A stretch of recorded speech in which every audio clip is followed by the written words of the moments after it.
राजा था जिसका नाम मुचुकुंद था। वह अत्यंत पराक्रमी, बलवान और धर्मप्रिय था, परंतु उसके राज्य में कुछ लोग बहुत पापाचारी भी थे।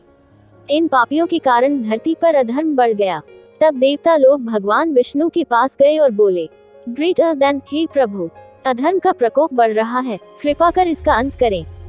भगवान विष्णु ने उत्तर दिया, ग्रेटर देन, हे देवताओं, आज से 11वें दिन यानी एकादशी के दिन मैं एक ऐसी शक्ति उत्पन्न करूंगा जो समस्त पापों का नाश करेगी।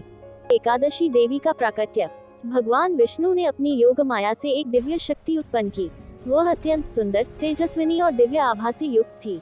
उसका नाम रखा गया एकादशी। उसी दिन मूर्तिमान पाप नामक असुर भी प्रकट हुआ। जब उसने एकादशी देवी को देखा तो वह उनके सौंदर्य से मोहित होकर उन पर आक्रमण करने लगा।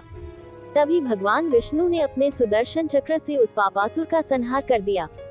उस समय पापासुर का शरीर धूल में मिल गया और उसकी आत्मा कांपते हुए भगवान के चरणों में गिरी। भगवान विष्णु बोले, ग्रेटर देन, हे एकादशी देवी, तुम अब से मेरी प्रिया होगी। जो भी भक्त तुम्हारा व्रत करेगा उसका उद्धार मैं स्वयं करूंगा। योग का महत्व।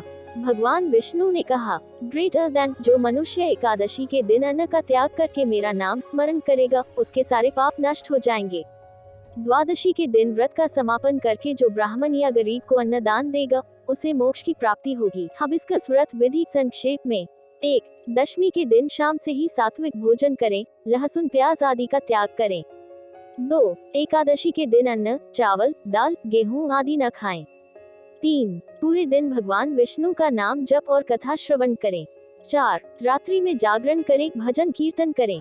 5. द्वादशी के दिन दान पुण्य और ब्राह्मण भोजन कराकर व्रत का पारण करें। सूरज का चेहरा फल। ग्रेटर देन, एकादशी व्रत करने से मनुष्य के सब जन्मों के पाप नष्ट हो जाते हैं। उसे भगवान विष्णु के वैकुंठ धाम की प्राप्ति होती है। यह व्रत सब व्रतों में श्रेष्ठ और फलदायक माना गया है।